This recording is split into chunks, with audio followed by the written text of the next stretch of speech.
Hello दोस्तों, नमस्कार। एक बार फिर से स्वागत है आपके अपने यूट्यूब चैनल देव जीके ट्रिक्स में।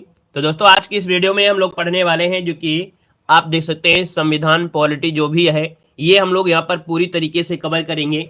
ये आपका निचोड़ वीडियो होगा, इसमें से हर प्रकार के क्वेश्चन है जो कि एग्जाम के थ्रू आपके हैं।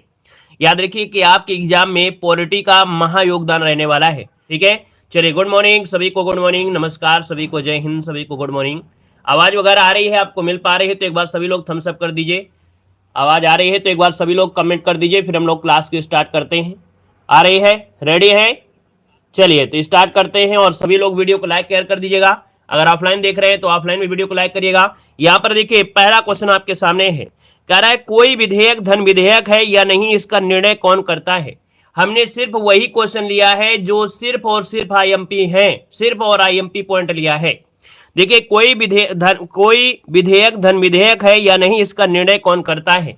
यहाँ पर ऑप्शन नंबर क्या हो जाएगा, तो आप कहेंगे सर इसका ऑप्शन नंबर आपका बनेगा कौन सा। यहाँ पर बी हो जाएगा, लोकसभा का जो अध्यक्ष होता है यही निर्धारित करता है कि जो धन विधेयक है यह है या नहीं, मतलब कोई विधेयक धन विधेयक है या नहीं। अब आपसे पूछेगा सर जी ये जो धन विधेयक होता है कौन से आर्टिकल में होता है, तो आर्टिकल नंबर क्या हो जाएगा, तो आप कहेंगे सर जी आर्टिकल नंबर 110 होता है। कौन? आर्टिकल नंबर 110, जो कि बहुत ही पूछा भी ज्यादा है। ठीक है ना। यहाँ पर दोस्तों आगे बढ़ते हैं, क्वेश्चन आपसे अगला पूछा गया है कि पंचायतों को संवैधानिक दर्जा प्रदान किया गया था।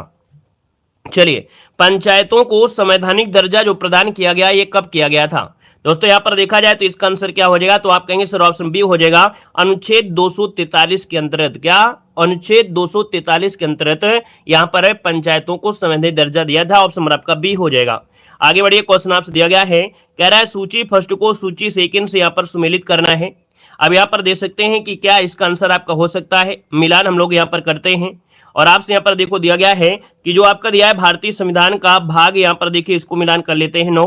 ये आपके पंचायत से जुड़ा है तो आप कहेंगे सर ये पंचायत में आपका आ जाएगा। यहाँ पर भारतीय संविधान का भाग यहाँ पर देखिए 8 जो आपका है किससे है, तो संघ राज्य क्षेत्र से संबंधित हो जाएगा। तो यहाँ पर इसका मतलब आपका संघ राज्य, इसका मतलब ये हो जाएगा। और भारतीय संविधान का भाग यहाँ पर देखा जाए तो भैया यहाँ पर 4 का 1 किससे जुड़ा है, तो आप कहेंगे मूल कर्तव्य से जुड़ा है। तो यहाँ पर मूल कर्तव्य आपका हो जाएगा। और यहाँ पर लास्ट वाला जो मिलान होगा वो क्या हो जाएगा, 9 का ये नगर पालिका। क्या हो जाएगा? नगर पालिका। तो देखिए इस प्रकार से ये ऑप्शन बन रहा है आपका 3, 1, 4, 2 आपका बन रहा है। ऑप्शन नंबर क्या हो जाएगा, ए नंबर इसका राइट हो जाएगा। आगे बढ़े, क्वेश्चन आपसे अगला पूछा गया है और आपसे कह रहा है कि राज्य के नीति निर्देशक तत्व के अधीन निम्नलिखित में से कौन सा एक कारक उपबंध नहीं है। यहाँ पर देखिए काम करने की मानवीय दशाओं का उपबंध दिया गया है नीति निर्देशक में, सही पॉइंट दिया गया है।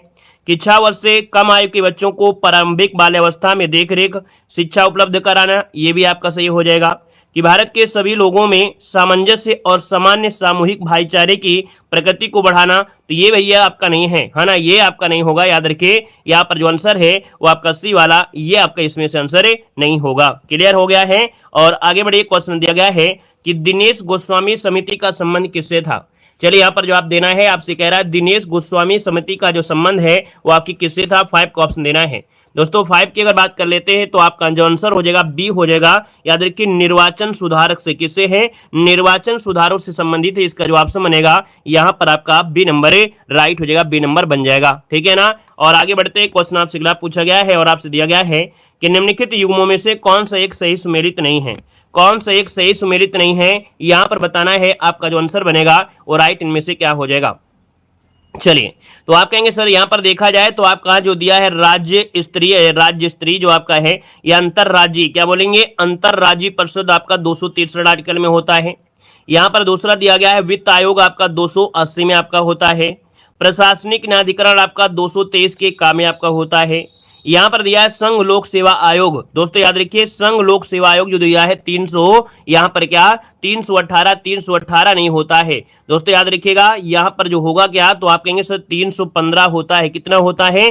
315 होता है। संघ लोक सेवा आयोग जो होता है आर्टिकल नंबर 315 में होता है। क्लियर है।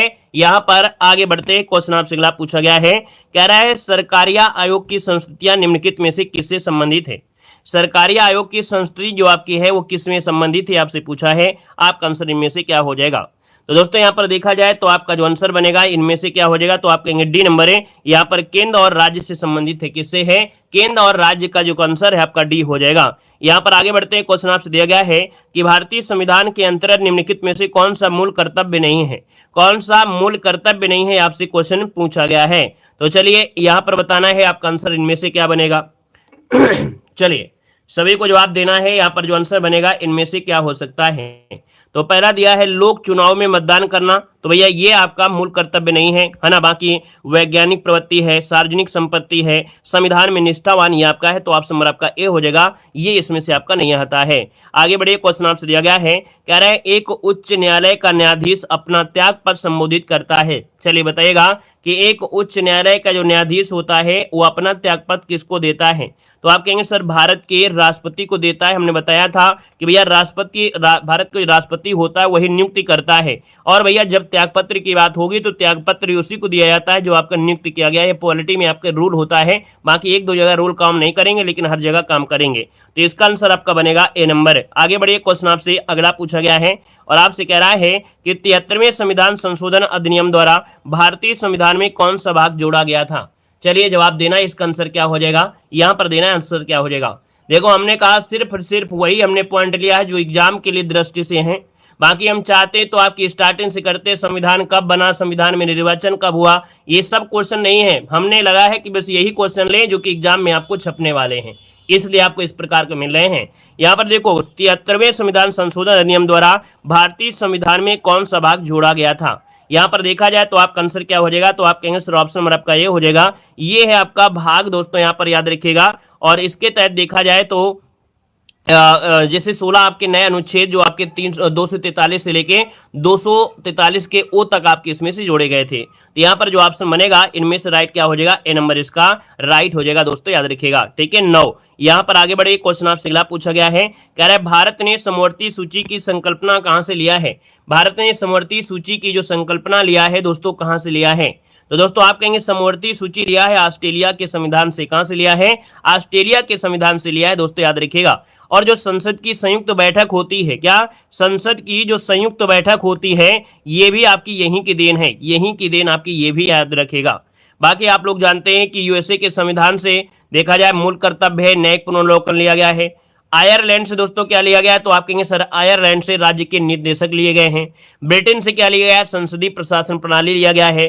पूर्व सोवियत संघ से मूल कर्तव्य लिए गए हैं। यहाँ पर आगे बढ़िए, क्वेश्चन आपसे अगला पूछा गया है कि भारतीय संसद बनी है, भारतीय संसद जो आपकी बनी है वो आपकी किससे बनी है। तो आप कहेंगे सर आर्टिकल नंबर आपका 79 होता है। आर्टिकल 9 आपका 79 के तहत राष्ट्रपति, राज्यसभा और लोकसभा ये सम्मिलित रूप से संसद कहा जाता है। अर्थात यहाँ पर ये कह सकते हैं राष्ट्रपति संसद का अभिन्न अंग होता है। तो आप कहेंगे सर आंसर नंबर आपका डी जिसका आ रहा है बिल्कुल सही जवाब इनमें से हो जाएगा। यहाँ पर आगे बढ़ते क्वेश्चन आपसे दिया गया है कि सूची फर्स्ट को सूची सेकंड से यहाँ पर आपको सम्मिलित करना है, और आपके सामने दिया गया है कुछ महत्वपूर्ण अनुच्छेद दिए गए हैं।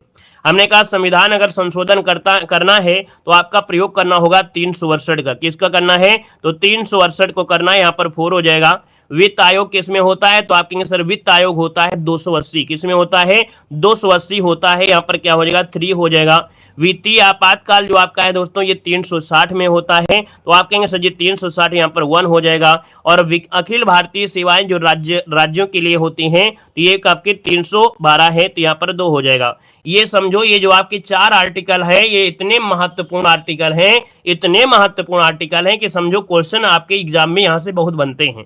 ये चारों आर्टिकल आपको रट लेना है। आपका आंसर कौन सा बन गया है, मिल गया कि नहीं, आंसर मिल गया है। 4 3 1 2 देखिए ऑप्शन नंबर आपका बी राइट हो जाएगा। आगे बढ़िए, क्वेश्चन आपसे दिया गया है कि भारत के नियंत्रक महालेखा परीक्षक के संबंध में कौन सा कथन सही नहीं है। चलिए जवाब देना है, कौन सा सही नहीं है। कह रहा है कि उनकी नियुक्ति राष्ट्रपति के द्वारा की जाती है, कहेंगे बिल्कुल सही है। उनका वेतन सर्वोच्च न्यायालय के न्यायमूर्ति के समान होता है, ये भी सही है। सेवानिवृत्त के पश्चात वह अन्य सरकारी सेवाओं के अयोग्य हो जाता है, ये भी आपके यहाँ पर सही होगा। फिर दिया है उनको राष्ट्रपति पदच्युत कर सकते हैं, तो भैया नियंत्रक महालेखा परीक्षक को अपने पद से नहीं हटा सकते हैं। बाकी भारत के महान्यायवादी हैं और आपके राज्य के राज्यपाल हैं, तो महान्यायवादी और राज्य के राज्यपाल को हटाने की शक्ति राष्ट्रपति के पास है, लेकिन कैग को यहाँ पर नहीं हटा सकते। याद रखिएगा, इस बात को नोट कर लीजिएगा, ठीक है ना। आगे बढ़िए, क्वेश्चन आपसे अगला पूछा गया और आपसे कह रहा है कि केंद्रीय सतर्कता आयोग निम्नलिखित में से किस एक समिति की सिफारिश पर गठित किया गया था?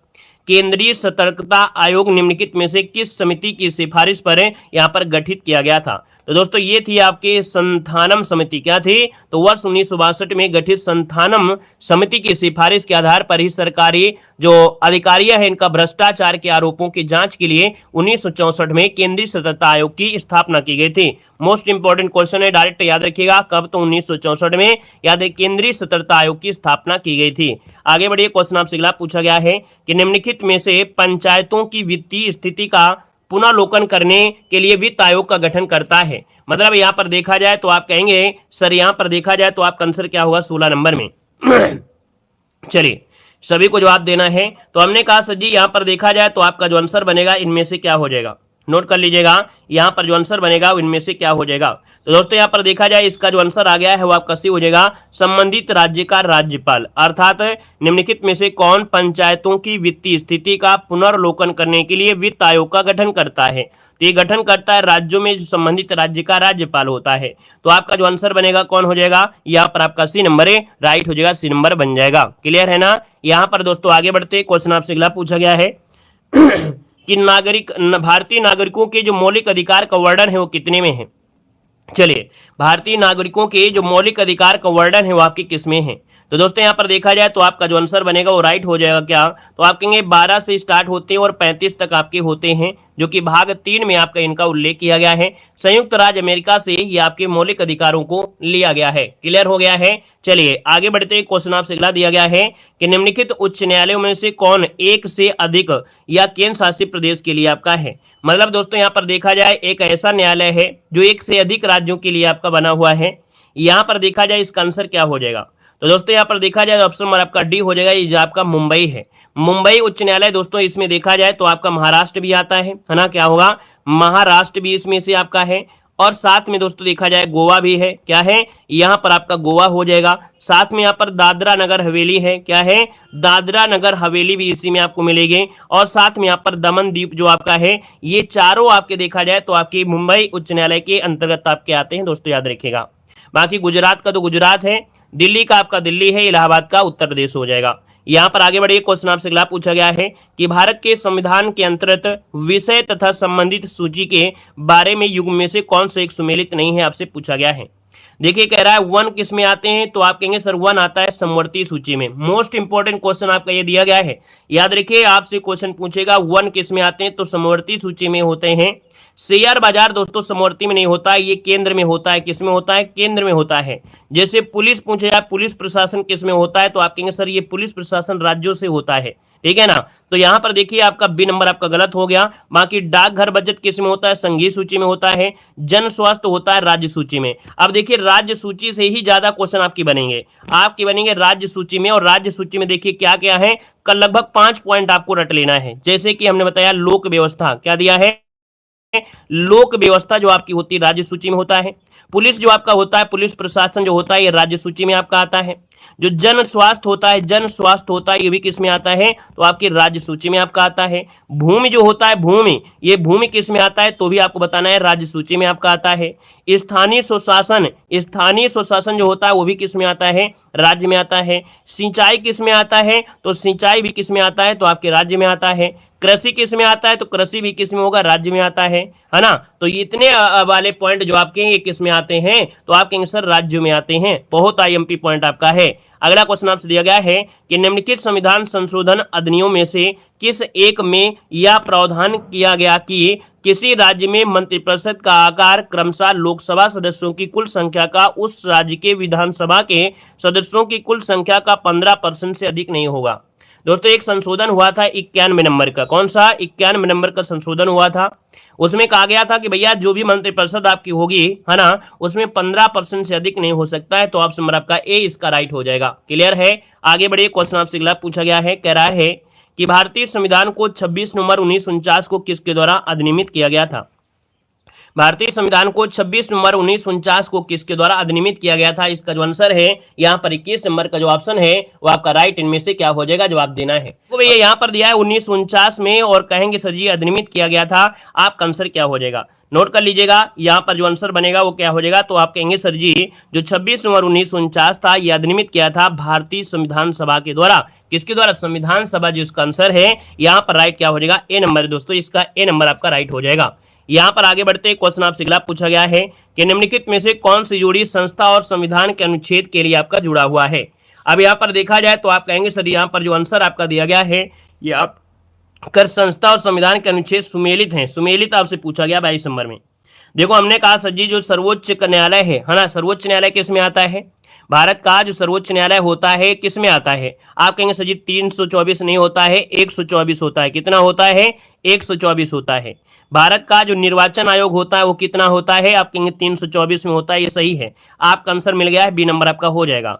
बाकी यहाँ पर संघ लोक सेवा आयोग जो आपका दिया गया है ये कितने में आपका होता है? तो आप कहेंगे सर जी ये होता है 315 से लेके 323 तक होते हैं। कितने? तो 315 से स्टार्ट होता है। बाकी आपको ऐसे डायरेक्ट एक अगर आता है 315 हो जाएगा, बाकी 315 से लेके 300 आपके 23 तक आपके होते हैं।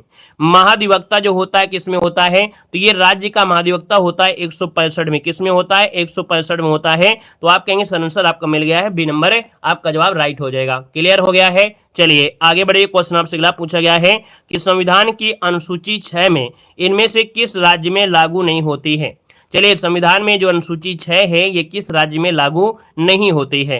तो दोस्तों याद रखिए संविधान में एक छठी अनुसूची है, असम, मेघालय, त्रिपुरा और मिजोरम के लिए जो जनजातीय क्षेत्र हैं उनके पृथक व्यवस्था के बारे में कहा गया है। अब आप कहेंगे सर जी इसमें से मणिपुर आपका नहीं आता है, ठीक है, मणिपुर नहीं आता है। आता कौन है? तो हमने कहा सर असम आता है, मेघालय आता है, त्रिपुरा आता है और आपका मिजोरम। ये 4 राज्य हैं। इन 4 राज्यों में ही आपकी छठी अनुसूची के बारे में, वहां की जनजातियों के बारे में, उनके प्रशासन के बारे में, उनके व्यवस्था के बारे में दिया गया है। यहाँ पर आगे बढ़ते ही क्वेश्चन आपसे दिया गया है कि भारतीय संविधान में तदर्थ न्यायाधीशों की नियुक्ति का प्रावधान जो आपका है, तदर्थ न्यायाधीशों की नियुक्ति का प्रावधान जो आपका है दोस्तों वो आपका है आपके सर्वोच्च न्यायालय में। किसमें है? सर्वोच्च न्यायालय में है दोस्तों। याद रखिए एक आर्टिकल होता है आपका 127। तो आर्टिकल नंबर 127 के तहत केवल सर्वोच्च न्यायालय में न्यायाधीशों की गणपूर्ति न होने पर तदर्थ अर्थात एडहोक आधार पर न्यायाधीशों की नियुक्ति की जा सकती है। याद रखिएगा, ठीक है ना। अगर न्यायाधीश उसमें नहीं है तो एक कमेटी लाई जाएगी, उस कमेटी के तहत आपके न्यायाधीश को एक्सेप्ट कर लिया जाएगा। ये आपका प्रावधान है। यहाँ पर आगे बढ़िए। क्वेश्चन आपसे दिया गया है, कह रहा है कि निम्न में से कौन सी एक संवैधानिक संस्था नहीं है। ऐसे क्वेश्चन आपके खूब बनते हैं। तो भैया आप कहेंगे सर संवैधानिक संस्था आपकी कौन सी नहीं है। यहाँ पर दिया है राज्य का वित्त आयोग, लोकसभा का सचिवालय है, केंद्र का वित्त आयोग है। लेकिन भैया जो आपका मानव अधिकार आयोग है ना, मानव अधिकार आयोग का गठन संविधान संरक्षण अधिनियम 1973 के तहत स्वायत्त संवैधानिक निकाय के रूप में हुआ था। ये हुआ था 93 में। तो आप कहेंगे जब 93 में हुआ है तो सर जी ये संवैधानिक संस्था आपकी नहीं है, नोट कर लीजिएगा, ठीक है ना। बहुत आईएमपी पॉइंट आपका है। और दोस्तों आपसे क्वेश्चन पूछे कि मानव अधिकार दिवस कब मनाते हैं, तो आप कहेंगे सर जी 10 दिसंबर को मनाते हैं। कब मनाते हैं? तो आपके 10 दिसंबर को अंतर्राष्ट्रीय मानव अधिकार दिवस के रूप में मनाया जाता है। यहाँ पर दोस्तों आगे बढ़ते क्वेश्चन आपसे अगला पूछा गया है कि भारत के मुख्य निर्वाचन आयुक्त की पदावधि क्या होती है। भारत के मुख्य निर्वाचन आयुक्त की जो आपकी पदावधि होती है वो आपकी होती क्या है। तो आप कहेंगे सर देखा जाए तो आपका 6 वर्ष या 65 वर्ष जो भी पहले हो जाती है ये इसके क्या होता है, यहाँ पर कार्यकाल होता है। तो आपका जो आंसर बनेगा यहाँ पर आपका सी नंबर है, यहाँ पर राइट हो जाएगा। क्यों भैया यही आंसर हो जाएगा कि और कुछ हो सकता है? तो आपका आंसर सी नंबर है, यहाँ पर राइट हो जाएगा। यहाँ पर आगे बढ़ते हैं। क्वेश्चन आपसे अगला पूछा गया है, कह रहा है डॉक्टर भीमराव अंबेडकर ने निम्नलिखित मौलिक अधिकारों में से किसे संविधान के हृदय और आत्मा कहा है। मोस्ट इंपॉर्टेंट क्वेश्चन आपका दिया है। अब आप बताइए यहाँ पर जो आंसर बनेगा इनमें से क्या हो सकता है। एक भी क्वेश्चन बाहर नहीं जाएगा और एक भी क्वेश्चन आपको छोड़ना भी नहीं है, रट्टा मार लेना है। समझो कि इस वीडियो को पूरी तरीके से, है ना। यहाँ पर देखिए आपका जो आंसर बनेगा आपका 27 नंबर में आप कहेंगे सर ऑप्शन नंबर आपका डी हो जाएगा, संवैधानिक उपचारों का अधिकार। संवैधानिक उपचारों का जो अधिकार है इसको डॉक्टर भीमराव अंबेडकर ने मौलिक अधिकारों की संविधान का हृदय और आत्मा कहा है। आर्टिकल नंबर कौन सा? तो आप कहेंगे सर आर्टिकल नंबर जो आपका 32 होता है। कौन आर्टिकल नंबर है? जो आपका 32 होता है दोस्तों, याद रखिएगा। क्लियर हो गया है। आगे बढ़िए। क्वेश्चन आपसे अगला पूछा गया है कि भारतीय संविधान के कौन से अनुच्छेद में जिला योजना समिति का गठन किया गया है। तो जिला योजना समिति का गठन किया गया है दोस्तों 28 नंबर आपसे कह रहा है। और आप कहेंगे सर जिला योजना के हिसाब से बात किया जाए तो आपका जो आंसर हो जाएगा वो आपका ए हो जाएगा 243 के जेड में। किसमें है? 243 के जेड में इसे आपका प्रावधान किया गया है। मतलब देखा जाए तो भैया जिला योजना समिति गठन किया गया है, जो कि जिले में पंचायत और नगर पालिका द्वारा जो बनाई गई योजना होता है उनको समेकित करना होता है ना। एक विकास और योजना का प्रारूप तैयार करना ही ये इसके अंतर्गत आपका आता है। आगे बढ़े, क्वेश्चन दिया गया है कि सूची फर्स्ट को सूची सेकंड से यहाँ पर सुमेलित करना है। यहाँ पर कह रहा है कि भैया कौन से राज्य में कितनी सीटें हैं। अब देखिए भैया आपको सीटें याद रखना है। यहाँ पर आपसे पूछे कि सर ये बताइए कि राजस्थान में कितनी है, तो आप कहेंगे राजस्थान में तो आपकी 10 हैं। कितनी हैं? 10 सीटें आपकी हो जाएंगी राज्यसभा में, ठीक है ना। गुजरात में पूछे तो आपको गुजरात में बताना है 11 सीटें। कितनी बताना है? 11 सीटें आपको बताना है।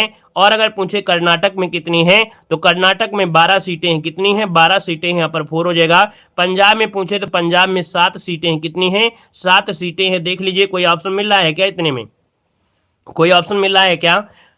हाँ, ऑप्शन मिल गया है आपका। देखिए पहला ही ऑप्शन में से राइट हो जाएगा। पहला ही ऑप्शन बिल्कुल में से राइट हो जाएगा दोस्तों, नोट कर लीजिएगा।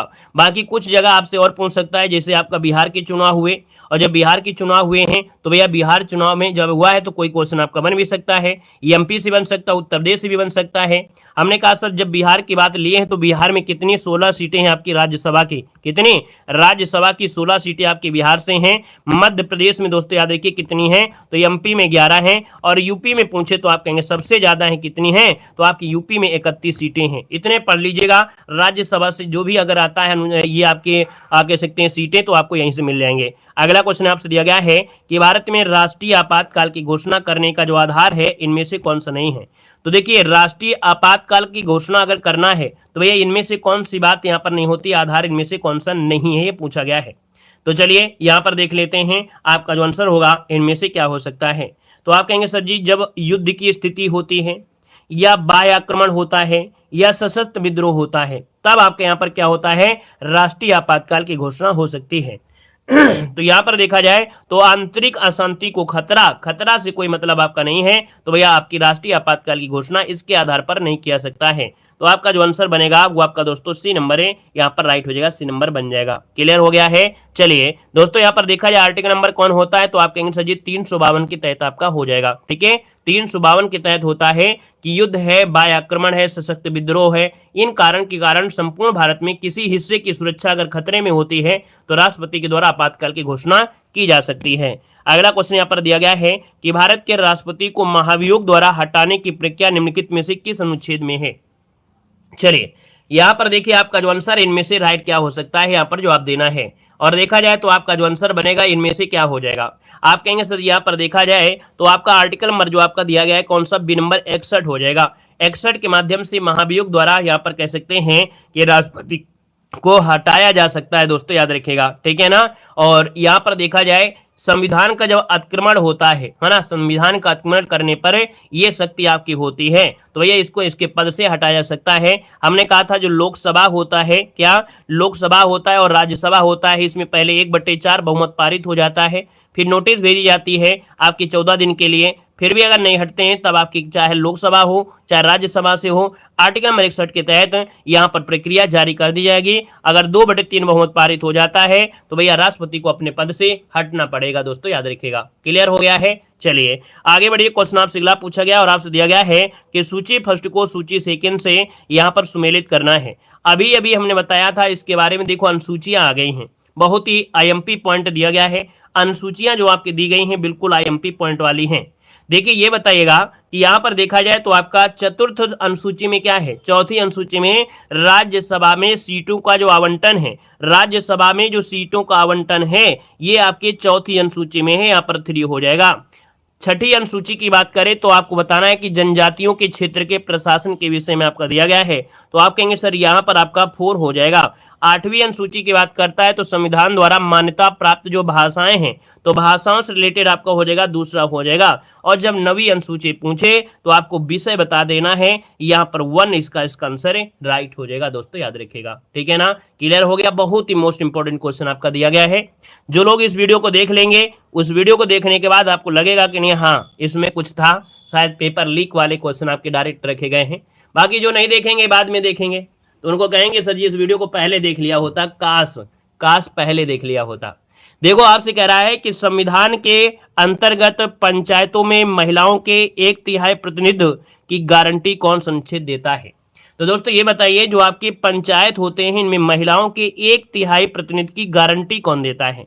यहाँ पर देखा जाए तो आपका आंसर क्या हो जाएगा, तो आप कहेंगे सर ऑप्शन नंबर आपका बनेगा बी, यहाँ पर 243 के घा में किसमें आता है, तो 243 के घा के अंतर्गत पंचायतों में अनुसूचित जाति, अनुसूचित जनजाति और महिलाओं के आरक्षण देने का प्रावधान किया गया है। कम से कम आपके 1/3 स्थान आरक्षित करना अनिवार्य दिया गया है। क्लियर है। चलिए आगे बढ़िए, क्वेश्चन आपसे अगला पूछा गया और आपसे यहाँ पर दिया गया है कि निम्नलिखित विवादों में से किसमें सर्वोच्च न्यायालय के प्रस्तावना को संविधान की मौलिक संरचना का भाग स्वीकार किया गया है। क्वेश्चन को फिर से पढ़िए, कह रहा है कि निम्नलिखित विवादों में से किसमें सर्वोच्च न्यायालय ने प्रस्तावना को भारतीय संविधान की मौलिक संरचना का भाग स्वीकार किया है। तो दोस्तों यहाँ पर देखा जाए तो आपका आंसर में से क्या हो जाएगा, तो दोस्तों ये विवाद आया था केशवानंद भारती विवाद। इसका जो आंसर है वो आपका डी नंबर राइट हो जाएगा। इसको भी नोट कर लीजिएगा, केशवानंद भारती विवाद ये 1973 में आया था। सर्वोच्च न्यायालय ने संविधान की आधारभूत संरचना का ऐतिहासिक सिद्धांत दिया था। तो यहाँ पर जो आपका आंसर है दोस्तों, आपका जवाब यहाँ पर डी नंबर राइट हो जाएगा। इसने संविधान की मौलिक संरचना का भाग स्वीकार किया। यहाँ पर आगे बढ़ते क्वेश्चन दिया गया है कि निम्न में से कौन राज्यसभा का सदस्य होते हुए भी लोकसभा की कार्यवाही में भाग ले सकता है। मतलब राज्यसभा का सदस्य होते हुए भी लोकसभा की कार्यवाही में भाग लेता है भैया। और ये भाग लेता है कौन, तो यहाँ पर देखिए मंत्री जो राज्यसभा का सदस्य हो, क्या मंत्री जो राज्यसभा का सदस्य हो दोस्तों, यहाँ पर जो आंसर है वो आपका सी नंबर है, इसका राइट हो जाएगा। हमने कहा सर केंद्र सरकार वह मंत्री जो राज्यसभा का सदस्य हो, मंत्री के पद पर आसीन होने के कारण राज्यसभा का सदस्य होते हुए भी लोकसभा की कार्यवाही में भाग ले सकता है। और इस क्वेश्चन को बिल्कुल से आपको स्क्रीनशॉट ले लेना है, ठीक है ना। यहाँ पर इस क्वेश्चन का स्क्रीनशॉट ले लीजिएगा क्योंकि गलती होने के 100% चांस हैं। यहाँ पर आगे बढ़ते क्वेश्चन आपसे दिया गया है और आपसे कह रहा है निम्नलिखित युग्मों में से कौन एक सुमेलित नहीं है। कौन है, भाग 3 में मूल अधिकार का प्रावधान है, बिल्कुल सही है। भाग 4 में नीति आवश्यक प्रावधान है, बिल्कुल सही है। भाग 5 में भैया आपका मूल कर्तव्य नहीं है। भाग 5 में भैया जो आपका है वो संघ के बारे में है। किसके बारे में है, संघ के बारे में है। अगर यहाँ पर अगर आपसे पूछे भैया यहाँ पर 1 से मतलब 10 हो गया, ये हो गया क्या 15 बन गया। जो आपका भाग 15 है वो किसके बारे में, निर्वाचन के बारे में। ये भी क्वेश्चन पूछा जा सकता है, याद रखिएगा, नोट कर लीजिए। निर्वाचन किसमें है, तो भाग 15 में होगा। अगर आपसे पूछे भाग यहाँ पर 17 में क्या होता है, तो इसमें डबल और जोड़ देंगे 17 हो जाएगा। और ये होता है राजभाषा। क्या होता है, राजभाषा होता है, याद रखिएगा। आगे बढ़े, क्वेश्चन आपसे दिया गया है और आपसे कह रहा है कि भारतीय संविधान के निम्नलिखित अनुच्छेदों में से कौन सा राज्य की विधानसभाओं की संरचना का प्रावधान प्रस्तुत करता है। चलिए बताएगा कि राज्यसभा की विधानसभा की संरचना का प्रावधान प्रस्तुत करता है। यहाँ पर जवाब देना है दोस्तों। यहाँ पर बताइएगा इसका आंसर क्या हो सकता है। आप कहेंगे सर इसका जो आंसर बनेगा वो अनुच्छेद 170 होता है। कौन होता है, अनुच्छेद 170 जो विधानसभा की संरचना के बारे में बताता है।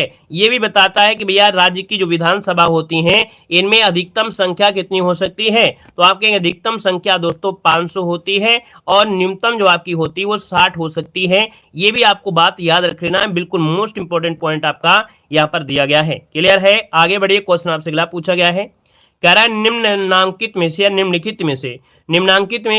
में से कौन सा संवैधानिक संशोधन भारत में पिछड़ी जातियों के लिए राष्ट्रीय आयोग के गठन से संबंधित है। दोस्तों याद रखिएगा, ऐसा एक संशोधन हुआ जिसमें भारत में जो पिछड़ी जनजातियां, पिछड़ी जातियां, यहाँ पर राष्ट्रीय आयोग के गठन से संबंधित आपका है। यहाँ पर देखा जाए तो आपका आंसर क्या हो जाएगा, इसे आपको बताना है। चलिए यहाँ पर देखिए इसका जो आंसर बनेगा आपका सी हो जाएगा 102 नंबर का संवैधानिक संशोधन। क्या हो जाएगा, 102 नंबर का जो संवैधानिक संशोधन है ये राष्ट्रीय पिछड़ा वर्ग आयोग के संवैधानिक दर्जा प्रदान किया गया है। और इस आयोग को सामाजिक और शैक्षणिक रूप से जो पिछड़े वर्ग के बारे में है ना शिकायतें हैं, कल्याणकारी उपाय हैं, उनकी जांच के अधिकार देता है। ऑप्शन नंबर आपका हो जाएगा कौन सा, बी नंबर। नेक्स्ट क्वेश्चन आ गया है बिल्कुल तहलका मचाने वाला और आपसे कह रहा है कि निम्नलिखित में से किसका कार्यकाल राष्ट्रपति की इच्छा पर निर्भर करता है। चलिए बताइए इसका आंसर क्या हो जाएगा। कह रहा है कि भैया किसका कार्यकाल राष्ट्रपति की इच्छा पर निर्भर करता है, राष्ट्रपति की इच्छा पर निर्भर करता है, बताइएगा।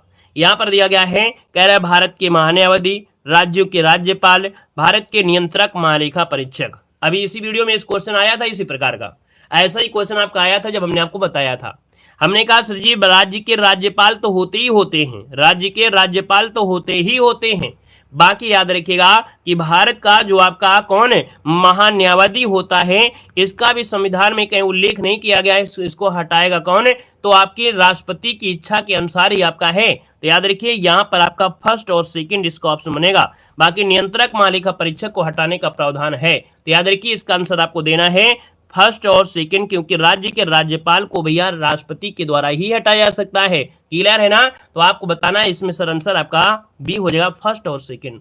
क्लियर है? समझ गए होंगे। चलिए आगे बढ़िए, क्वेश्चन आपसे अगला पूछा गया है, कह रहा है लोकसभा में अनुसूचित जनजाति के लिए निम्न में से किस राज्य में सर्वाधिक आरक्षित सीटें हैं। चलिए लोकसभा में अनुसूचित जनजाति के लिए जो आपकी किस राज्य से सर्वाधिक आपकी आरक्षित सीटें हैं, ये आपको बताना है। तो आप कहेंगे सर यहाँ पर देखा जाए तो आपके मध्य प्रदेश में है। कहाँ पर है? याद रखिएगा जनजातियों के लिए लोकसभा में सबसे ज्यादा सीटें हैं, ये आपके मध्य प्रदेश में है। दोस्तों नोट कर लीजिएगा, मध्य प्रदेश हो जाएगा। क्लियर है ना? और मध्य प्रदेश की 6 सीटें, कितनी 6 सीटें अनुसूचित जनजाति के लिए आरक्षित की गई हैं। कितनी? तो आपकी 6 सीटें आपकी की गई हैं। क्लियर है? आगे बढ़िए, क्वेश्चन आपसे अगला पूछा गया और आपसे दिया गया है कि पंचायती राज से संबंधित निम्नलिखित समितियों में से अनुशंसा आपको बताना है। तो चलिए यहां पर देख लेते हैं, अगर आपसे पूछे समितियां तो पूछेगा ही पूछेगा, और यही आपको समितियां रट्टा मार के जाना है। यहां पर आपसे कह रहा है सर, यहां पर देखिए कह रहा है कि भैया बलवंत राय मेहता समिति की मांग क्या थी। बलवंत राय मेहता समिति क्या चाहते थे? तो आप कहेंगे सर बलवंत राय मेहता जो आप चाहते थे वो क्या चाहते थे, यहां पर देखा जाए तो क्या बनेगा, तो कहेंगे पंचायतों के त्रिस्तरीय ढांचे की मांग किया था। इन्होंने कहा था कि पंचायतों को त्रिस्तरीय ढांचे की मांग किया था। फिर इसके बाद देखा जाए तो अशोक मेहता समिति ने क्या किया था, तो यहाँ पर इन्होंने द्विसदनीय व्यवस्था की यहाँ पर बात किया था, द्विसदनीय ढांचे की। और यहाँ पर LM सिंघवी समिति ने क्या मान्यता दिया था, इन्होंने मान्यता दिया था पंचायती राज संस्थाओं को संवैधानिक का दर्जा मिले। मतलब यहाँ पर देखा जाए तो आप कहेंगे सर 2 और इसके बाद 1 फिर 3, यहाँ पर आंसर आपका सी नंबर है, राइट हो जाएगा। नोट कर लीजिएगा, मोस्ट इंपोर्टेंट क्वेश्चन ये भी आपका है। यहाँ पर आगे बढ़े, क्वेश्चन आपसे अगला पूछा गया और आपसे दिया गया है कि भारतीय संविधान की 8वीं अनुसूची में वर्तमान में कुल कितनी भाषाएं हैं। चलिए भारतीय संविधान की 8वीं अनुसूची में वर्तमान में कुल कितनी भाषाएं आपसे पूछा गया है। तो दोस्तों आपका आंसर क्या हो जाएगा, डी नंबर, यहाँ पर 22 भाषाएं। कितनी हो जाएंगी? आप कहेंगे सर जी 22 भाषाएं, इसका जो आंसर आ रहा है 22 भाषाएं आपका जवाब इनमें से राइट हो जाएगा। क्लियर है ना? बाकी सभी भाषाएं तो आपको रट्टा मार नहीं सकते हैं। यहाँ पर आगे बढ़ते हैं, क्वेश्चन आपसे अगला पूछा गया है कि नीति निर्देशक तत्व के संदर्भ में यहाँ पर विचार करना है। तो चलिए नीति निर्देशक क्या कहता है, समझते हैं इस पॉइंट को। कह रहा है कि संविधान के भाग 4 में नीति निर्देशक तत्वों का उल्लेख किया गया है। कहेंगे बिल्कुल सही है। यह संविधान का जो अनुच्छेद 36 से 51 तक होता है, ये भी सही है। भारतीय संविधान में इसे आयरलैंड के संविधान से ग्रहण किया गया है, ये भी सही है। मतलब ऑप्शन नंबर आपका बनेगा क्या, फर्स्ट सेकंड थर्ड, अर्थात ऑप्शन नंबर आपका डी यहाँ पर राइट हो जाएगा। क्लियर हो गया है? चलिए आगे बढ़ते हैं, क्वेश्चन आपसे अगला पूछा गया है और आपसे कह रहा है कि भारत के संविधान के किस अनुच्छेद के द्वारा राष्ट्रपति को उच्च न्यायालय का कार्यकारी मुख्य न्यायाधीश नियुक्त करने की शक्ति दी गई है। क्वेश्चन को फिर से पढ़िए, क्वेश्चन को फिर से समझिए। हमने कहा जैसे कि आप एग्जाम में बैठते हैं, नहीं समझ में आता उसका एक बार फिर प्रयास करिए। क्या कह रहा है कि भारत के संविधान के किस अनुच्छेद के द्वारा राष्ट्रपति को उच्च न्यायालय का कार्यकारी मुख्य न्यायाधीश नियुक्त करने की शक्ति है। अर्थात हाई कोर्ट में जो आपके कार्यकारी अर्थात कार्यवाहक मुख्य न्यायाधीश अगर नियुक्त करना है, ये आर्टिकल कौन सा होता है, तो ये आर्टिकल होता है 224। क्या होता है? ऑप्शन नंबर बी हो जाएगा, अनुच्छेद 224 इसका जो आंसर है यहाँ पर राइट हो जाएगा। दोस्तों याद रखिएगा, है ना, किसी उच्च न्यायालय में अस्थायी रूप से कार्य में वृद्धि होने पर यह आपका होता है। यहाँ पर ज्यादा अगर कार्य हो गया, लोड ज्यादा हो गया, तो ऐसी स्थिति में अस्थायी तौर पर उसको नियुक्त किया जा सकता है। यहाँ पर आगे बढ़ते क्वेश्चन दिया गया, वित्त आयोग कैसा निकाय है। चलिए वित्त आयोग जो निकाय है कैसा निकाय है, मोस्ट इंपोर्टेंट क्वेश्चन आपका ये आ गया है, वित्त आयोग। सबसे पहले आपको हमने बताया, रट्टा मारिए कि वित्त आयोग कौन से आर्टिकल में आता है। कम से कम इसी वीडियो में 280 आपका आर्टिकल नंबर आपका 280 जो आपका है ये आपका हो जाएगा 280, है ना। ये तो पॉइंट हो गया। अब देखा जाए 45 नंबर का जो ऑप्शन बनेगा इनमें से क्या हो सकता है, तो आप कहेंगे सर ऑप्शन बी हो जाएगा, ये अर्ध न्यायिक और सलाहकारी संस्था है। क्या है? यहाँ पर आंसर बनेगा कि ये अर्ध न्यायिक और सलाहकारी आपकी संस्था है, निकाय है। तो ऑप्शन नंबर आपका बी यहाँ पर राइट हो जाएगा। नोट कर लीजिएगा। क्लियर है ना? क्लियर है। चलिए यहां पर दोस्तों आगे बढ़ते, क्वेश्चन आपसे अगला पूछा गया है और आपसे कह रहा है कि राष्ट्रपति द्वारा राज्यसभा में कितने व्यक्ति मनोनीत किए जा सकते हैं। चलिए बताइए इसका आंसर क्या हो जाएगा। बहुत अच्छे, कह रहा है कि भैया राष्ट्रपति द्वारा राज्यसभा में कितने व्यक्ति मनोनीत किए जा सकते हैं। आपका आंसर क्या हो जाएगा, डी नंबर है। याद रखिएगा यहां पर 12 सदस्य होते हैं। कितने होते हैं, आप कहेंगे सर जो आंसर आपका बनेगा यहां पर सही हो जाएगा, डी नंबर है। 12 सदस्यों को मनोनीत कर सकते हैं दोस्तों, याद रखिएगा, ठीक है ना। चलिए यहां पर दोस्तों आते हैं अगले पॉइंट में। अच्छा, राज्यसभा में ये बात अगर पूछ ले कि आर्टिकल नंबर कौन सा होता है, तो आप कहेंगे आर्टिकल नंबर आपका 80 होता है ना। और अधिकतम संख्या पूछे तो आप कहेंगे सर जी 250 आपकी अधिकतम संख्या होती है। वर्तमान में आपकी जो आप कहेंगे सर जी 245 आपकी है ना, जिसमें 12 जो सदस्य होते हैं राष्ट्रपति द्वारा साहित्य, विज्ञान, कला, समाज सेवा से लिए जाते हैं। अगले क्वेश्चन को आते हैं। क्वेश्चन दिया गया है कि 42वें संविधान संशोधन द्वारा प्रस्तावना में निम्नलिखित में से कौन से शब्दों को जोड़ा गया था। चलिए भैया 47 नंबर ऑप्शन देना है और आपका जो आंसर होगा क्या हो जाएगा। तो हमने कहा सर 42वें संविधान संशोधन समाजवादी, पंथ निरपेक्ष और अखंडता शब्दों को यहाँ पर जोड़ा गया था, थोड़ा बदलाव किए गए थे, है ना। मतलब 3 शब्दों को यहाँ पर जोड़ा गया था। यहाँ पर दोस्तों आगे बढ़ते हैं। क्वेश्चन आपसे अगला पूछा गया है और आपसे कह रहा है निम्नलिखित में से कौन सा कथन सत्य दिया गया है। कौन सा कथन सत्य दिया गया है, 48 नंबर आपसे कह रहा है। और 48 की अगर बात करते हैं तो दोस्तों देखते हैं, पहला पॉइंट है कि भारतीय संविधान में मूल रूप से आपात का प्रावधान नहीं किए गए हैं। ऐसे कैसे नहीं किए गए हैं भैया, आपातकाल जर्मनी से लिया गया है ना, तो आपका ये तो गड़बड़ हो गया है। मूल संविधान में जो 252 से 352 से 360 आपात उपबंध है, ये बिल्कुल सही है। आपात उपबंध फ्रांस से लिया गया नहीं, हमने कहा आपात लिया गया जर्मनी से। कहां से लिया गया, जर्मनी से। तो आप कहेंगे सर ऑप्शन केवल नंबर आपका बी सही है, केवल दूसरा सही है। क्लियर हो गया है। आगे बढ़िए, क्वेश्चन आपसे अगला पूछा गया और आपसे दिया गया है कि जनहित याचिका जिसे PIL कहां पर प्रस्तुत की जाती है।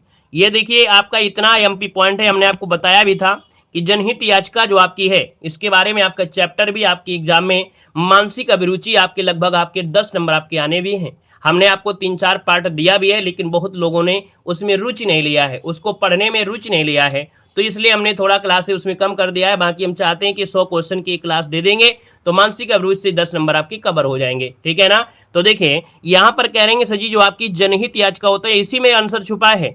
जनहित, जन मतलब होता है लोग और हित मतलब होता है उनके हित के लिए। लोगों के हित के लिए जो याचिका होती है उसे बोलते हैं जनहित याचिका। इसका मतलब यह है कि ये पर्सनल एक व्यक्ति के हित के लिए नहीं होती है, एक व्यक्ति के लिए नहीं होती है। तो दोस्तों यहाँ पर देखा जाए 49 नंबर का जो ऑप्शन बनेगा वो डी हो जाएगा कि भैया उच्च न्यायालय और उच्चतम न्यायालय दोनों में किया सकता है। याद रखिए जो आपकी जनहित याचिका है अर्थात PIL है, इसको हम लोग उच्च न्यायालय में 226 के तहत भी कर सकते हैं और उच्चतम न्यायालय में आर्टिकल नंबर 32 के तहत कहीं भी प्रस्तुत कर सकते हैं। नोट कर लीजिएगा, IMP पॉइंट है। और आगे बढ़ते क्वेश्चन आपसे दिया गया है, यहाँ पर दिया है कि सूची फर्स्ट को सूची सेकंड से यहाँ पर सुमेलित करना है। तो देख लेते हैं, सुमेलित कर लेते हैं, क्या दिक्कत है, यहाँ पर कर लेंगे, कोई समस्या नहीं है। देखिए कह रहा है अनुच्छेद जो 54 है वो किससे संबंधित है। अनुच्छेद 54 का जो संबंध है किससे है, तो आप कहेंगे अनुच्छेद 54 में राष्ट्रपति के निर्वाचन के बारे में दिया है। अनुच्छेद 75 में प्रधानमंत्री की मंत्रिपरिषद की नियुक्ति के बारे में दिया गया है। यहाँ पर देखिए 155 में राज्य के राज्यपाल की नियुक्ति के बारे में दिया गया है और अनुच्छेद 164 में राज्य के जो मुख्यमंत्री और मंत्रिपरिषद है उनके बारे में दिया गया है। अब आप देख लीजिएगा यहाँ पर ऑप्शन नंबर आपका पहला ही राइट हो जाएगा, ए नंबर हो जाएगा। और देख सकते हैं इस सीरीज में एक बात आपको देखने को मिली होगी, हमने उन पॉइंट को लिया है जो कि बहुत ही IMP है और आर्टिकल हमने ज्यादा लिया है क्योंकि आर्टिकल से रिलेटेड क्वेश्चन आपके बनने हैं ज्यादा हैं, ठीक है ना। हर एक प्रकार का वो आर्टिकल जो एग्जाम में आपका बनना है वो आपको ज्यादा लिया है। देखो दिया है भारत के संविधान में उद्देश्य का अपना जो प्रावधान है ये किस देश से लिया गया है। चलिए यहाँ पर बताइए इसका जो आंसर बनेगा इनमें से राइट क्या हो जाएगा कि भारत के संविधान में उद्देश्य का अर्थात प्रस्तावना का विचार किस देश के संविधान से यहाँ पर लिया गया है। आप कहेंगे सर जी 51 नंबर की अगर बात कर लेते हैं तो उद्देश्य का जो लिया गया है प्रस्तावना है वो संयुक्त राज्य अमेरिका से है। ऑप्शन नंबर आपका बी संयुक्त राज्य अमेरिका, इसका जो आंसर है यहाँ पर राइट हो जाएगा। दोस्तों नोट कर लीजिएगा, क्लियर हो गया है। और अगले क्वेश्चन को आते हैं। क्वेश्चन आपसे अगला पूछा गया है, कह रहा है भारतीय संविधान के अंतर्गत किसे मूल अधिकारों का संरक्षक समझा जाता है। चलिए भारतीय संविधान के अंतर्गत किसे मूल अधिकारों का संरक्षक समझा जाता है। आपका जो आंसर बनेगा इनमें से राइट क्या हो सकता है, चलिए जल्दी से बताइएगा। आप कहेंगे सर जी न्यायपालिका को किसको मानते हैं, तो भारतीय संविधान के अंतर्गत मूल अधिकारों का जो संरक्षक होता है ये होता है न्यायपालिका होती है। कौन होता है, न्यायपालिका। आपका जो आंसर है यहाँ पर राइट हो जाएगा दोस्तों, नोट कर लीजिएगा। आगे बढ़िए, क्वेश्चन दिया गया है कि भारत के नीति निर्देशक सिद्धांतों के निम्नलिखित अनुच्छेदों में से कौन सा अंतर्राष्ट्रीय शांति और सुरक्षा से संबंधित है। अंतर्राष्ट्रीय शांति और सुरक्षा से संबंधित आर्टिकल इनमें से कौन सा है। दोस्तों यहाँ पर देखिए आपका आंसर क्या हो जाएगा, तो आप कहेंगे सर यहाँ पर आंसर की अगर बात कर लेते हैं तो आपका आंसर क्या हो जाएगा, चलिए ए नंबर हो जाएगा। बिल्कुल सही बात है कि यहाँ पर जो अनुच्छेद आपका 51 है, अनुच्छेद जो 51 है अंतर्राष्ट्रीय शांति और सुरक्षा से संबंधित है।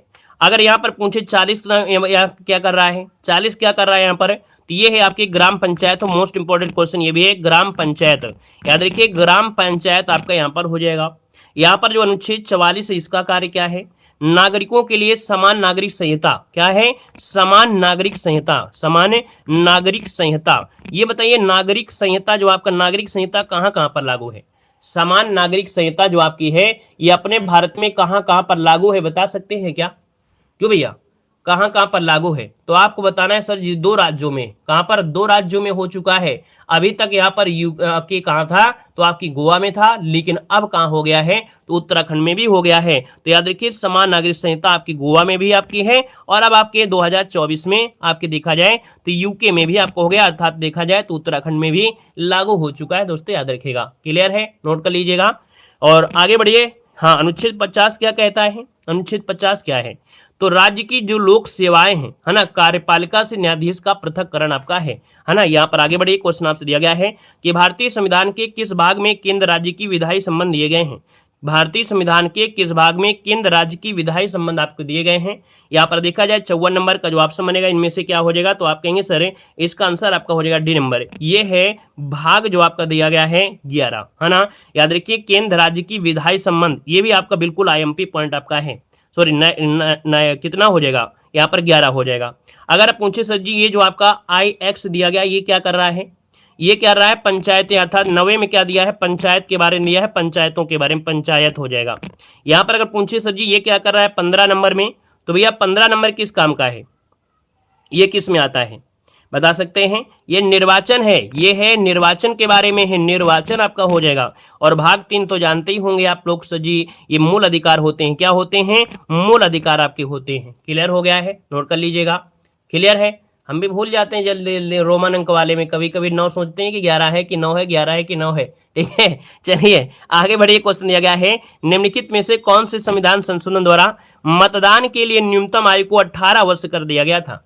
चलिए बताइएगा कि मतदान का यहाँ पर जो 18 वर्ष किया गया था वो किस में किया गया था। आप कहेंगे सर यहाँ पर देखा जाए तो आपका आंसर हो जाएगा 61वें नंबर का संविधान संशोधन है, 61 नंबर का संविधान संशोधन है। ये भैया जो ऑप्शन आपका आएगा बी नंबर हो जाएगा। अगला क्वेश्चन आपसे दिया गया है निम्नलिखित में से किस राज्य में सर्वप्रथम पंचायती राज व्यवस्था अपनाया गया था।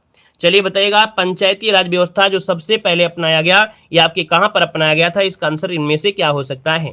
तो आप कहेंगे सर जी बिल्कुल आसान क्वेश्चन है, आप कहेंगे सर यहाँ पर जो आंसर आएगा वो राइट क्या हो जाएगा, 2 अक्टूबर 1959 को, है ना। कब है, 2 अक्टूबर 1959 को राजस्थान के नागौर जिले से, है ना, पंडित जवाहरलाल नेहरू जो कि नागौर जिले में एक जगह पड़ता है बगदरी गांव, क्या ना है, राजस्थान में जो नागार जो आपका पढ़े होंगे नागौर, है ना, ये तो जिला आपका है, लेकिन एक गांव नाम है उसका नाम है बगदरी। क्या नाम है, बगदरी, बगदरी गांव आपका नाम है। याद रखिए बगदरी गांव से यहाँ पर पहली त्रिस्तरीय पंचायत का उद्घाटन किया था, इस बात को याद रख लेना है। क्लियर हो गया है, चलिए आगे बढ़िए। क्वेश्चन आपसे अगला पूछा गया है, कह रहा है निम्नलिखित में से कौन सा अनुच्छेद सर्वोच्च न्यायालय की स्थापना से संबंधित है। सर्वोच्च न्यायालय की स्थापना से पूछा गया है, तो हमने कहा आर्टिकल नंबर 124 होता है, ऑप्शन नंबर आपका बी यहाँ पर राइट हो जाएगा 124। इसका अगला पूछा गया है कि भारतीय संविधान का अनुच्छेद 249 जो संबंधित है किससे संबंधित है। चलिए भारतीय संविधान का अनुच्छेद 249 जो संबंधित है वो आपकी किससे संबंधित है, यहाँ पर जवाब देना है। तो हमने कहा सर जी यहाँ पर अगर बात करते हैं तो ये संबंधित है आपकी किससे, तो राज्य सूची के विषय के संबंध में संसद की जो आपकी विधायी शक्तियां हैं, क्या हैं, राज्य सूची के विषय के संबंध में संसद की विधायी शक्तियों से संबंधित है, जो आर्टिकल नंबर आपका 249 दिया गया है। अगला क्वेश्चन आपसे दिया गया है कि लोकसभा और राज्यसभा की संयुक्त बैठक किसके द्वारा आहूत की जाती है। आहूत मतलब होता है बुलाना, क्या होता है, आहूत मतलब होता है बुलाना।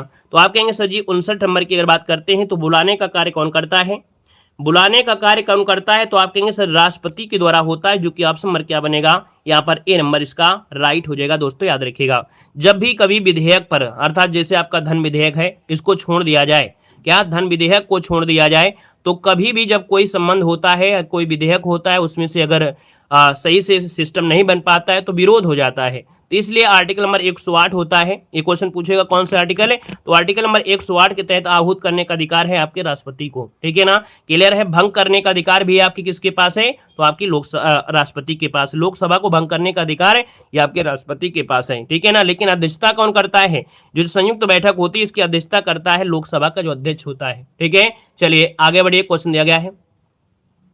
चलिए, यहाँ पर बुलाना मतलब वही हो गया, आहूत करना, बुलाना, सब कुछ वही है। यहाँ पर देखिए अगला क्वेश्चन दिया गया है, निम्नलिखित में से कौन सा राज्य केंद्रीय क्षेत्रीय परिषद में नहीं आता है। निम्नलिखित में से कौन सा राज्य केंद्रीय क्षेत्रीय परिषद में नहीं आता है।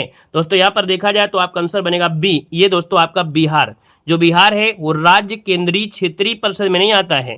बाकी उत्तर प्रदेश, मध्य प्रदेश, छत्तीसगढ़ आपकी इसमें आता है। दोस्तों नोट करिएगा, इसका जो आंसर बनेगा वो आपका बी नंबर है, राइट हो जाएगा।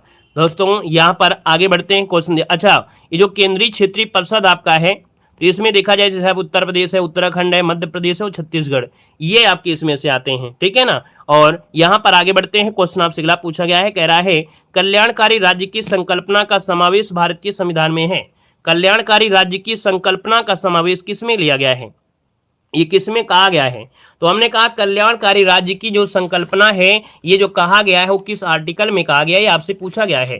तो हमने कहा सर कल्याणकारी राज्य आपको मिलता है नीति निर्देशक तत्वों में। किसमें मिलता है, नीति निर्देशक तत्वों में मिलता है। अब इसका जो आपका आंसर बनेगा वो दोस्तों क्या हो जाएगा, ए नंबर, ये है नीति निर्देशक तत्वों में, इसका आंसर राइट हो जाएगा। जो कि आपको मालूम है आर्टिकल नंबर कितने से, तो आपके 36 से लेकर आपके 51 तक आपके होते हैं। ठीक है ना, और आगे बढ़िए, क्वेश्चन आपसे दिया गया है, कह रहा है कि लोकसभा का कोरम कुल सदस्य संख्या का कितना होता है। लोकसभा का जो कोरम आपका दिया है वो कितना होता है, तो आप कहेंगे सर ऑप्शन नंबर क्या हो जाएगा, तो यहाँ पर 1/10 है ना, क्या है, कुल सदस्य संख्या का 1/10 होता है, ये कोरम होता है, गणपूर्ति संख्या होती है। मतलब अगर इतने लोग आपके शामिल होंगे तभी बैठक आपकी संचालित की जाएगी, नहीं तो बैठक होगी नहीं। यहाँ पर आगे बढ़िए, क्वेश्चन दिया गया है, आपसे कह रहा है निम्नलिखित कथनों पर आपसे विचार करना है। क्या कह रहा है, देखिएगा कि भाग 9 से संबंधित 11वीं अनुसूची में 29 विषय हैं, 12वीं अनुसूची में 17 विषय हैं। क्या ये दोनों पॉइंट सही हैं या कुछ आपका गलती दिया गया है। चलिए क्या सही है, तो आप कहेंगे सर इसमें से जो आंसर सही है केवल फर्स्ट सही है। क्या है, केवल और केवल फर्स्ट आपका इसका आंसर सही है। दोस्तों याद रखिए, भाग 9 में 11वीं अनुसूची में 29 विषय आपके हैं। ठीक है, इसका आंसर बनेगा कौन है, यहाँ पर ए नंबर है, राइट हो जाएगा। ठीक है, और 12वीं अनुसूची की अगर बात करें तो उसमें कुल 18 विषय हैं। कितने हैं, तो 12वीं अनुसूची में कुल 18 विषय हैं। दोस्तों याद रखिएगा, जब नगर पालिका की बात आती है ना, 74वें संविधान संशोधन द्वारा नगर पालिका की बात आती है, तो उसमें 12वीं अनुसूची में कुल 18 विषय हैं। यहाँ पर आगे बढ़ते क्वेश्चन दिया गया है कि जनसंख्या नियंत्रण और परिवार नियोजन विषय की सूची के अंतर्गत आता है। ये भी देखिए बिल्कुल आपका आईएमपी पॉइंट दिया गया है, बिल्कुल आपको आईएमपी लगा देना है कि जनसंख्या नियंत्रण और परिवार नियोजन, अभी हमने बताया था इस वीडियो में, है ना, हमने बताया था इस बारे में, और हमने कहा सर जी ये आता है समवर्ती सूची में। याद रखिए कि जनसंख्या का नियंत्रण और परिवार नियोजन जो आपका आता है वो आपकी समवर्ती में होता है। बाकी राज्य सूची की हमने आपकी स्टार्टिंग में जिक्र कर दिया था, है ना, पुलिस है और साथ में यहाँ पर देखा जाए कृषि संबंधित आपके हैं, ये सब आपके आते हैं राज्य में। अगला क्वेश्चन दिया गया है कि राज्यसभा की संरचना से संबंधित प्रावधान निम्नलिखित में से किस अनुच्छेद में है।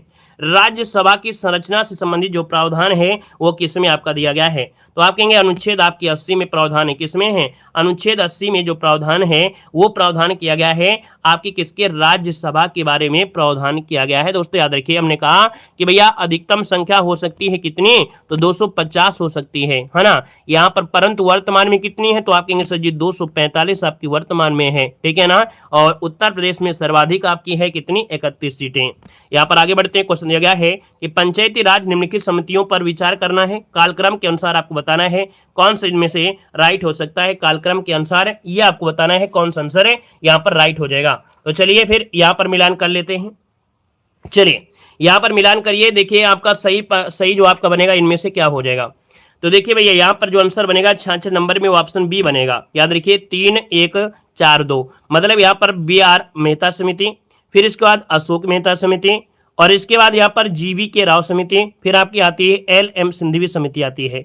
मतलब इसका जो आपका आंसर बनेगा वो आपका बी नंबर इसका राइट हो जाएगा। दोस्तों नोट कर लीजिएगा। अब अगर डेट पूछ ले तो डेट लगा देना। बलवंत राय मेहता समिति जो आपकी आई थी, बलवंत राय मेहता आपकी 1957 कब आई थी? 1957 में आई। इसके बाद यहाँ पर अशोक मेहता समिति कब आए? 77 में। कब? 77 अर्थात 1977। यहाँ पर जीवी के जो आपके आए थे ये कब आए थे? तो भैया ये आपके 1986 में। कब आए थे? तो आपकी 86 में आए थे। और अगर पूछे पी के थुंगन जो आपके थे वो जो आपके आए थे कौन? यहाँ पर एल एम सिंघवी समिति, ये कब आया थे? तो आपकी 86 में। ये 86 में था और ये जीवी के जो आपके ये 85 में है। ठीक है, 85 में है। तो ये क्रम आपका बनेगा आपका बी नंबर। अगला क्वेश्चन दिया गया है कि वर्तमान में भारत में उच्च न्यायाधीशों की संख्या पूछा गया है। चलिए, वर्तमान में भारत में उच्च न्यायाधीशों की संख्या पूछा गया है। 67 नंबर का ऑप्शन में से क्या हो जाएगा? चलिए, उच्च न्यायालय होना चाहिए। उच्च न्यायालय दिया तो है। उच्च न्यायालय की संख्या कितनी है? तो आप कहेंगे सर जी 25 हो जाएगा, जो कि ऑप्शन नंबर आपका क्या बनेगा? बी नंबर इसका राइट हो जाएगा। 25 आपकी इसका आंसर राइट हो जाएगा, है ना। अगर पूछे कि आर्टिकल कौन सा होता है, तो आर्टिकल होता है यहाँ पर आपका 214। आर्टिकल नंबर 214 यहाँ पर याद रखिएगा आपका हो जाएगा। नवीनतम कौन सा है? तो आप कहेंगे सर आंध्र प्रदेश में आपका नवीनतम आपका है ना। हमने कहा पूरी पॉलिटी की क्लास में एक ज्यादा फोकस आपने देखा होगा, हमने फोकस किया है आर्टिकल में फोकस किया है, क्योंकि हमें मालूम है आर्टिकल का काफी अच्छा योगदान रहने वाला है। देखो कह रहा है निम्नलिखित में से कथनों पर विचार करना है। 68 नंबर आपसे कह रहा है, क्या कह रहा है समझिएगा। कह रहा है पहला पॉइंट कह रहा है कि भारत की संविधान सभा ने राष्ट्रीय ध्वज का प्रारूप 22 जुलाई 1947 को अपनाया था। आप कहेंगे बिल्कुल सही है। राष्ट्रीय ध्वज के बीच में 21 तीलियां, आप कहेंगे गलत दिया गया है। राष्ट्रीय ध्वज की चौड़ाई देखिए आपका 2:3 होता है, ये भी आपका गलत दिया है। आप कहेंगे सर केवल और केवल कौन सा है? यहाँ पर फर्स्ट नंबर आपका केवल सही दिया गया है। यहाँ पर आगे बढ़िए, क्वेश्चन आपसे अगला पूछा गया है कि किसी जाति तथा जनजाति को अनुसूचित जाति या अनुसूचित जनजाति घोषित करने हेतु जो संपन्न शक्ति है या संवैधानिक प्राधिकारी है वो आपके कौन है? ये जो शक्ति होती है ये किसके पास होती है? तो भारत के राष्ट्रपति के पास ये प्रावधान है, अर्थात भारत के राष्ट्रपति के पास ये शक्ति होती है कि किसी जाति या जनजाति को अनुसूचित जाति या अनुसूचित जनजाति घोषित कर सकती है। आगे बढ़िए, क्वेश्चन दिया गया है, कह रहा है भारत के संविधान के निम्नलिखित में से कौन से एक अनुच्छेद में विधान परिषद के उत्पादन और सृजन से संबंधित है? मतलब जो राज्यों में होती है विधान परिषद, उसको बना सकते हैं, उसका सृजन कर सकते हैं, उसको हटा सकते हैं। तो दोस्तों 70 नंबर का ऑप्शन होता है यहाँ पर बी नंबर है 169। क्या होता है? 169 इसका जो आंसर है वो आपका जवाब इनमें से राइट हो जाएगा। मतलब इसके अंतर्गत कह सकते हैं उत्पादन और सृजन के उपबंध आपके हैं, है ना। वर्तमान में 6 राज्यों में ही केवल आपकी विधान परिषद आपकी है। कहां पर है? आंध्र प्रदेश, उत्तर प्रदेश, बिहार, महाराष्ट्र, कर्नाटक और तेलंगाना। आगे बढ़े, क्वेश्चन दिया गया है कि 103 नंबर का जो संवैधानिक संशोधन है वो किससे संबंधित है? यहां पर बताइएगा आपका आंसर क्या हो जाएगा। 103 नंबर का जो संवैधानिक संशोधन है ये किससे संबंधित है, ये आपको बताना है। जल्दी से बताइएगा आपका आंसर क्या हो जाएगा। 103 नंबर पूछा है तो आप तुरंत जवाब देंगे सर 103 नंबर का जो ऑप्शन आ रहा है यहाँ पर आंसर क्या हो जाएगा। चलिए आंसर ये हो जाएगा, ये है भैया आर्थिक रूप से पिछड़े वर्गों के आरक्षण, है ना। EWS वाले जिन लोगों ने 10% कोटा ले लिया है ना, तो इसका आंसर बनेगा आपका ए नंबर है। अगला क्वेश्चन दिया गया है कि भारत के संविधान के ऊपर सबसे अधिक प्रभाव निम्नलिखित में से किसका माना जाता है? तो भैया सबसे ज्यादा प्रभाव आपके संविधान में है कौन, ये बताइएगा। तो आप कहेंगे सर जी देखा जाए तो ये है आपका भारत सरकार अधिनियम 1935 जो आपका है ये लिया गया है, ऑप्शन डी हो जाएगा। अगला आपसे दिया गया है, कह रहा है कि भारत में राष्ट्रपति किस अनुच्छेद के अंतर्गत राष्ट्रपति शासन घोषित कर सकता है? चलिए बताइएगा, भारत में राष्ट्रपति किस अनुच्छेद के अंतर्गत राष्ट्रपति शासन घोषित करता है? आप कहेंगे सर ऑप्शन नंबर आपका हो जाएगा 356। क्या हो जाएगा? 356 जिसको ऑप्शन आ रहा है बिल्कुल सही जवाब इनमें से राइट हो जाएगा। अगर पूछे राष्ट्रीय आपातकाल क्या होता है तो राष्ट्रीय आपातकाल 352 होता है ना। अगर वित्तीय आपातकाल 360 होता है। अगला क्वेश्चन आपसे दिया गया है कि सूची फर्स्ट को सूची सेकंड से सुमेलित करना है। रट्टा मार लीजिए इस क्वेश्चन को। देखिए भैया हमने कहा यहां पर हम आपको कहते हैं कि सर जी 7वीं अनुसूची क्या होता है? तो 7वीं अनुसूची में क्या होता है? तो आप कहेंगे सर जी संघ राज्य और समवर्ती अनुसूची के बारे में दिया है, 3 हो जाएगा। 8वीं अनुसूची क्या है? तो आपकी 8वीं अनुसूची भाषाएं हो जाती हैं। 9वीं अनुसूची क्या होता है? तो आप कहेंगे 9वीं अनुसूची में देखा जाए तो आपकी कुछ अधिनियम, है ना, विधिनियम जिन्हें बोल देते हैं, तो यहाँ पर इसका क्या बनेगा 4 हो जाएगा। और यहाँ पर 10वीं अनुसूची में दरबदल आपका हो जाएगा, है ना। तो यहाँ पर आपका दरबदल केवल नाम का रह गया है, बाकी यहाँ पर देखिए किधर बदल तो हो ही रहे हैं, लगातार हो रहे हैं, खूब भयंकर हो रहा है ना।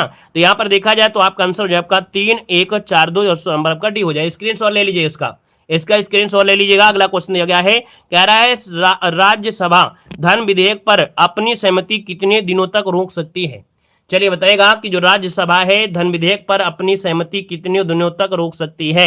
यहां पर आंसर क्या हो जाएगा, तो आप कहेंगे सर मात्र देखा जाए तो 14 दिन तक रोक सकती है, बाकी अगर ना भी पारित करेगा तो भी पारित माना ही जाएगा, है ना। तो आपका आंसर क्या हो गया, यहां पर आपका हो गया ए नंबर इसका राइट हो जाएगा, ठीक है ना। तो भैया इस प्रकार से हमने मात्र 75 क्वेश्चन लिया था और आज की क्लास को 2 बार देख लीजिएगा, है ना, 2 बार देख लीजिए, क्योंकि आज की हमने क्लास इस प्रकार से बनाया था कि ज्यादा से ज्यादा फोकस आपकी एग्जाम में बनने वाले क्वेश्चन पर ही किया गया है।